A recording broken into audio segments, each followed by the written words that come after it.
ভাইয়ের জন্য বোনের গিফট এবং বোন আমার কাছে অনুরোধ করছিল, আপু ভিডিওটা কইরেন, হয়তো তার ভাইকে দেখাবে, কিন্তু আমি বেশ কয়েকদিন হয়ে গেছে ভিডিওটা আপলোড করতে পারি না সময়ের অভাবে।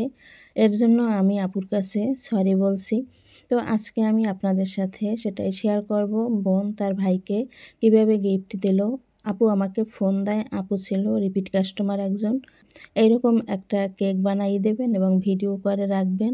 আমাকে যদি কেউ বলে যে আপু একটু ভিডিও করে রাখেন, তখন আমার কিন্তু খুব ভালো লাগে যে পেজে আপলোড করবেন, আমি দেখব। তো আমি ওই অনুযায়ী আপুর কথা মতো ভিডিওটা করছিলাম। এমনিতে আমি ভিডিওটা করতাম না, কারণ এরকম কেকের ভিডিও আমার আগেও আপলোড করা ছিল, শুধু আপুর অনুরোধেই ভিডিওটা করা। এরকমের সুন্দর সুন্দর কেক পেতে আমাদের সাথে যোগাযোগ করতে পারেন। আপনাদের কোনো কাস্টমাইজ ডিজাইন থাকলেও আমাদের জানাতে পারেন। আমার লোকেশন কাকচিড়া বাজার। আমি ডেলিভারি দিয়ে থাকি কাকচিড়া, লেমুয়া, পাথরঘাটা, ডৌতলা, সৎকর, বটতলা সহ আমার বাজার অনেক জায়গায়, এবং বেশি দূর হইলে অবশ্যই আমি ডেলিভারি দিতে পারি। একটু ডেলিভারি চার্জ বেশি পড়ে ওই ক্ষেত্রে, যেমন মঠবাড়িয়া, ডৌতলা সহ অন্যান্য জায়গায়। তো কেকটা ছিল লাভ শেপের ভিতরে এবং কেকটা ছিল খুবই সফট। ভিডিও ভালো লাগলে প্লিজ আমার পেজটি ফলো করে রাখবেন, এবং যে আপুরা ভাইরা ইউটিউব চ্যানেল দিয়ে দেখেন প্লিজ আমার চ্যানেলটি সাবস্ক্রাইব করে রাখবেন, যাতে নিত্য নতুন ভিডিও আপনাদের সামনে যায়। প্রত্যেক বোনই কিন্তু ভাইদের জন্য খুব ভাবে, ভাইদের খুব ভালোবাসে। ভাইদের থেকে কিন্তু বোনেরাই বেশি ভালোবাসে। হ্যাঁ, ভাইরাও কিন্তু ভালোবাসে, হয়তো ভাইয়েরা ওরকম প্রকাশ করতে পারে না, বোনেরা যেরকম প্রকাশ করতে পারে।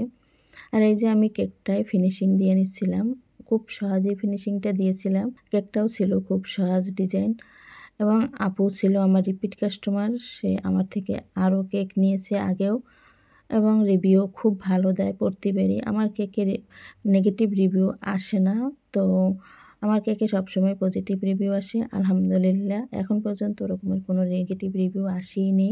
এই বলে যে বলবো যে আমার কেকে কোনো ক্রুটি নেই, এটা ভুল হবে, কারণ আমার কাস্টমার খুব ভালো সাপোর্টিং। ছোটোখাটো ভুলগুলো তারা ধরে না, বিধায় আমার কেকে নেগেটিভ রিভিউ আসে না। আমি মনে করি সকল কৃতিত্ব আমার কাস্টমার আছে বলেই আমি আছি। কাস্টমার যদি আমাকে ভালো না বাসে, সাপোর্ট না দেয়, তাইলে কখনোই আমার বিজনেস করা সম্ভব না। এটা আমি 100% বিশ্বাস করি। কাস্টমার নিয়েই আমাদের বিজনেস, কাস্টমার নিয়ে আমাদের সকল কিছু। তো দেখেন কেকটার ওজন কিন্তু 600 গ্রামেরও উপরে হয়ে গেছিল, এবং মাশাআল্লাহ কেকটা লাস্ট পর্যন্ত দেখতে অনেক বেশি সুন্দর ছিল। আপু অনেক বেশি পছন্দ করছে। অনেক অনেক ধন্যবাদ আপুকে, এবং দোয়া রইল তার ভাইয়ের জন্য। এবং এই মাসে কিন্তু আমার কেকে অফার চলতে আছে লটারির, তো ফ্রি কেক পেতে অবশ্যই অর্ডার করতে হবে।